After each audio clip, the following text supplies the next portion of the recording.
Masih bersama saya di satu meja. Salah satu yang menimbulkan kehebohan ketika Mas Dirman menjadi Menteri SDM adalah Petrol kemudian dibubarkan. Dan auditnya kabarnya sudah selesai. Betul, sudah selesai. Hari ini Dirut Pertamina menerima laporan final untuk periode 3 tahun. Jadi 14, 13, 12. Dan tentu saya akan dapat kopi satu ketika. Karena memang itu penugasan dari kita. Betul, auditnya sudah dikonklusi dan nanti kita akan lihat laporannya seperti apa. Kira-kira dari proses audit kan ketahuan ini sebetulnya. Apa yang sebenarnya terjadi pada Petrol sehingga ketika akan dibubarkan selalu nggak pernah bubar dan baru sekarang kemudian bisa bubar. Saya harus memberi kredit pada pemimpin kita, Presiden Jokowi, karena... Kredit pada pemimpin, artinya apa tuh? Karena beliau adalah yang betul-betul sejak awal memberi satu dorongan bahwa ini mesti diselesaikan. Diselesaikan. Dan selalu saja kan dari dulu memang urusannya di sana. Jadi kalau bicara peta, selama beberapa bulan ini kan saya mendapat update ya. Beberapa contoh misalnya ada satu transaksi di mana Pertamina sebagai pembeli terakhir BBM, kemudian ada penjualnya itu. Di antara penjualan Pertamina itu ada 3 atau 4 perusahaan. 3 ada 4 perusahaan. Dan 3 sampai 4 perusahaan itu ditengarai milik satu perusahaan yang sama. Gitu. Yang selama ini dicurigai atau ditengarai sebagai bagian dari kelompok yang pengen mendominasi transaksi itu. Kemudian grup ini itu dalam 3 tahun review dari pembukuan itu atau transaksi itu mendapatkan bisnis kira-kira 18 miliar dolar. Gitu. 18 miliar dolar dalam waktu 3 tahun. 3 tahun. Jadi setahun kira-kira 6 miliar dolar. Dan itu artinya memang mendapatkan mayoritas dari deal. Gitu. Kemudian juga contoh lain adalah bagaimana email itu bisa ditangkap, satu dokumen tender yang akan dipublikasikan kepada peserta tender, dibocorkan dulu, dikirimkan dulu kepada kelompok perusahaan ini. Gitu. Jadi karyawan itu berperilaku sebagai karyawannya si kelompok perusahaan ini. Ini sesuatu yang terjadi dan dengan cepat bisa ditangkap dalam komunikasi email mereka. Gitu. Dan saya sebetulnya agak takjub itu kenapa mereka begitu blunt, begitu terang-terangan mendemonstrasikan penyimpangan-penyimpangan itu. Gitu. Email ini email dari siapa ke siapa sebenarnya? Email dari Petrol, dari karyawan, dari perusahaan X ini gitu ya, yang sering disebut sebagai bagian dari mafia minyak gitulah. Oke, jadi audit dari Kordamenta ya? Kordamenta itu melacak email-email sampai 3 tahun sejak 2015. Jadi kira-kira kan audit forensik itu kan yang pertama dilakukan adalah mengambil seluruh komunikasi itu, seluruh interaksi terutama elektronik, kemudian direkam, kemudian dari situ kemudian dianalisis, dipilah-pilah. Nah, ketika ketemu bukti kemudian dikonfrontir kepada si pelakunya gitu. Sesuatu yang tidak bisa mengelak sebetulnya. Tidak bisa mengelak. Apakah pemain-pemain ini juga punya korelasi atau punya hubungan dengan sebetulnya orang-orang politisi-politisi tadi yang juga ikut bermain? Saya rasa sulit dibuktikan dengan hard evidence, tetapi nanti kalau itu mengarah pada penegakan hukum, kan pasti akan ditanya kenapa dilakukan ini, kenapa begitu, dan saya kira kalau mendengar atau jangan mendengar, yang saya alami pada waktu saya di Pertamina itu networknya terlalu kentara gitu.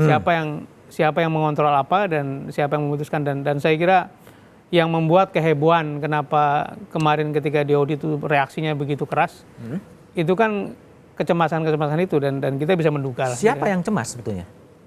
Ya orang-orang yang dulu mengelola ini semua. Jadi cerita saya mengenai saya diberhentikan, kemudian cerita mengenai mau dipasang iklan untuk mendaftar ulang vendor dilarang oleh Dirut Pertamina gitu. Itu kan sesuatu yang nyata dan orang tidak bisa membantah karena saya mengalami itu semua. Dan ketika saya ada di sini, kita lakukan audit itu hanya memberikan satu pembuktian bahwa cerita itu ada sebetulnya gitu. Audit sudah selesai.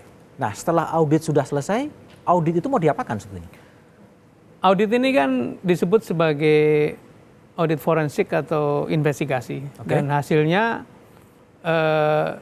purpose-nya bisa 2. Satu, minimal perbaikan ke dalam. Perbaikan ke dalam. Jadi bagaimana caranya kekeliruan yang kemarin itu tidak diulang gitu. Yang kedua, kalau hasil audit mengatakan ada indikasi penyimpangan pelanggaran hukum, ya harus disampaikan kepada penegak hukum. Dan itu nanti setelah kita lihat laporannya kita baru pastikan mau kemana. Siapa yang akan menentukan policy? Apakah ini semata-mata untuk internal perbaikan atau dilanjutkan ke proses hukum? Siapakah pengambil keputusan? Saya kira pemerintah, dan pemerintah yang tertinggi pemimpinannya presiden. Jadi Presiden. saya akan lapor kepada presiden, kemudian terserah beliau mau bagaimana. Tapi rasanya sejak dulu presiden mengatakan kalau ada pelanggaran hukum jangan ragu-ragu diteruskan saja ke penegak hukum. Penegak hukum.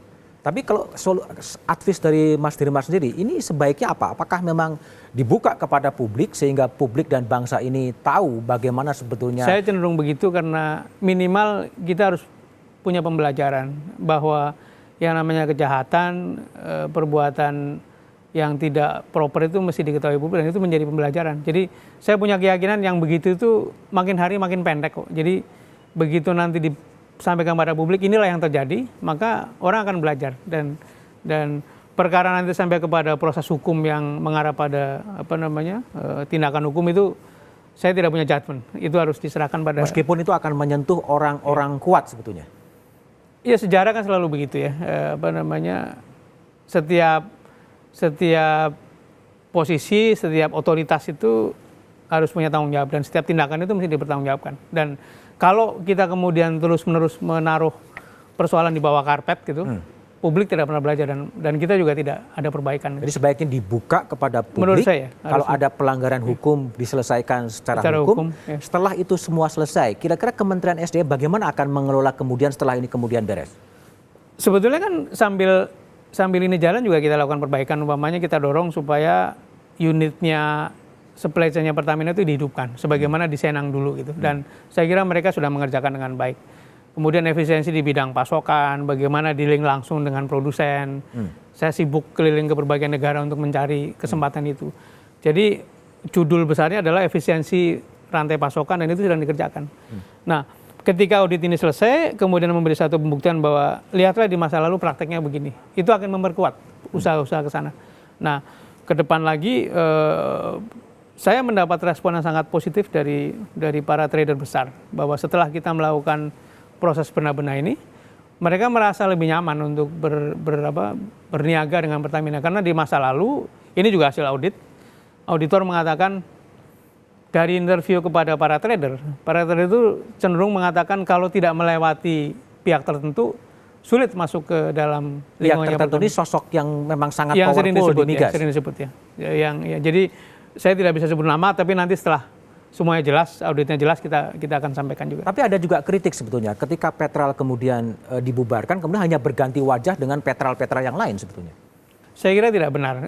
Itu spekulasi, dan itu adalah hembusan dari orang-orang yang pengen mengatakan itu kebijakan yang salah. Karena itu yang lahir adalah Petral lain.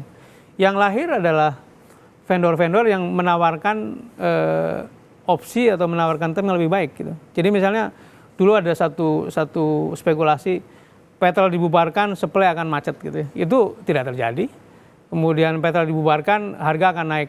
Tidak, malah sebaliknya. Begitu Petral ditutup, tendernya dilakukan oleh Pertamina, diskon yang semula hanya 35 sen itu menjadi 1,25 sen, $1. Artinya memang terbukti bahwa itu adalah satu side war gitu ya, yang alhamdulillah hari ini supply-nya Pertamina baik-baik saja. Gitu. Tapi kalau bagi publik, apakah Petral bubar dan tidak bubar, yang penting efeknya bahwa BBM itu menjadi murah. Iya, betul. Gimana sebetulnya? Kan ada policy yang konsumsinya publik, ada juga yang konsumsinya memang elit, dan apa boleh buat. Petral barangkali tidak cukup dimengerti oleh masyarakat, tapi saya kira itulah justru tempat sembunyi selama ini. Jadi mereka bersembunyi karena rakyat tidak tahu, kemudian mencoba mengkooptasi elit, jadilah seperti yang sekarang. Dan menurut saya tidak semua policy itu mesti dipahamkan, dan yang penting kita punya keyakinan akhirnya adalah benefitnya pada masyarakat.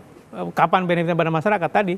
Bahwa ketika mendapat diskon yang lebih baik, akhirnya supply chain-nya lebih efisien, sebetulnya secara serta-merta kan harganya lebih terjangkau. Hanya kalau dibandingkannya dengan situasi masa lalu memang kita sulit lah. Tapi kadang Mas Dirman dituding sebagai bagian dari mafia migas itu sendiri sebetulnya. Saya sebelum diangkat jadi kepala IEC tahun 2008, demonya gitu, Sudirman mafia minyak gitu. Nah, sebetulnya mafia atau mafia? Saya kira saya lawannya mafia minyak lah. Lawannya mafia minyak. Lalu orang yang menuding Anda sebagai mafia sebenarnya gimana? Ya kan paling enak kan begitu kan. Paling enak kan memberi cermin dan saya sudah biasa digitukan lah gitu. Iya. Baik, gebrakan Sudirman memicu resistensi. Bagaimana perlawanan yang muncul? Jawabannya setelah jeda berikut ini.